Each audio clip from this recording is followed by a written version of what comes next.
आपका खाता जो अगर आपका भी खाता एसबीआई और आईसीआईसीआई बैंक में है तो यह वीडियो आपके लिए काफी इम्पोर्टेंट है क्योंकि एसबीआई और आईसीआईसीआई बैंक ने सेविंग बैंक अकाउंट की जो ब्याज दरें है तो उसे घटा दी गई है और साथ में रिटर्न जो बचत पर मिलता है तो वो भी यहाँ पर कम मिलने वाला है।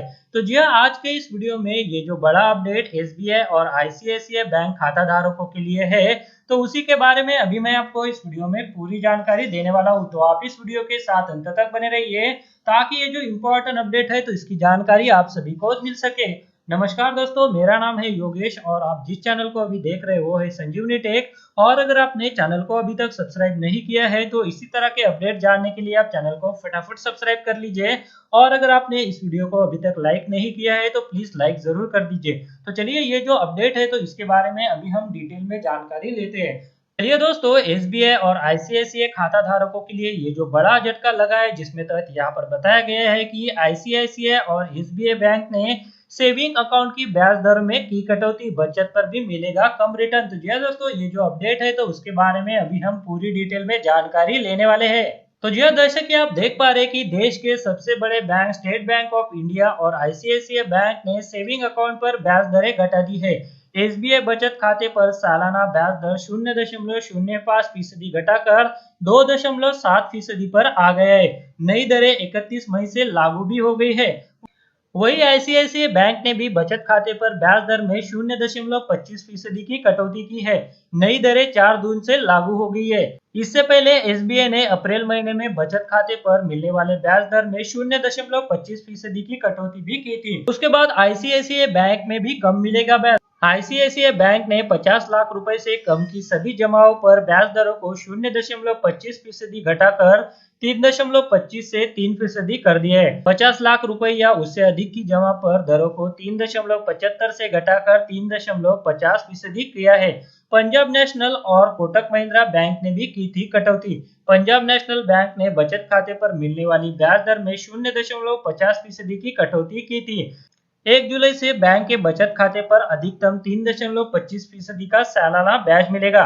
पीएनबी के बचत खाते में 50 लाख रुपए तक के बैलेंस पर 3% सालाना और 50 लाख से ज्यादा बैलेंस पर 3.25% सालाना ब्याज दर के हिसाब से ब्याज मिलेगा।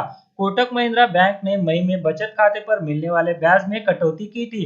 अब 1 लाख रुपए तक के जमा पर 3.50%, वही 1 लाख से ज्यादा रुपए के जमा होने पर 4% सालाना ब्याज मिल रहा है।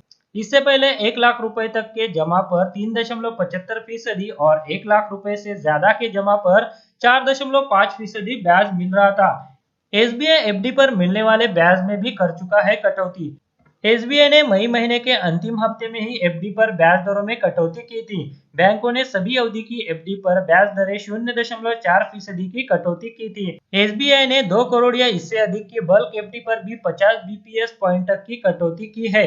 इस श्रेणी में बैंक अधिकतम 3% ब्याज दे रहा है। तो चलिए अभी जान लेते हैं कि नई दरें क्या है। तो जी दोस्तों, यहाँ पर एसबीआई के जो नए ब्याज दरें हैं तो उसके बारे में भी डिटेल में जानकारी दी गई है। तो यहाँ पर जो है वो 7 से 45 दिन तक आम नागरिकों के लिए 2.9% के हिसाब से जो रिटर्न मिलेगा, वही वरिष्ठ नागरिकों के लिए 3.4% के हिसाब से रिटर्न मिलेगा।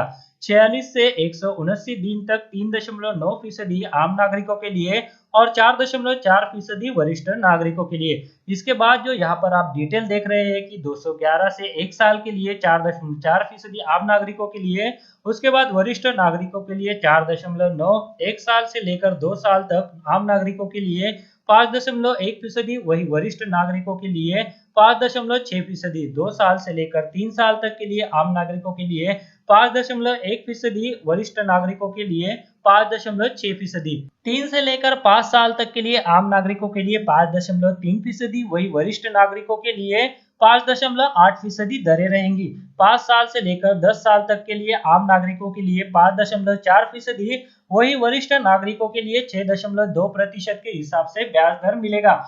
तो जी दोस्तों, आईसीआईसीआई और एसबीआई बैंकों ने ये जो सेविंग अकाउंट और एफडी पर ब्याज दरों में कटौती की है तो उसी के संदर्भ में ये जो अपडेट खाता धारकों के लिए था तो उसके बारे में अभी मैंने आपको इस वीडियो में जानकारी दी।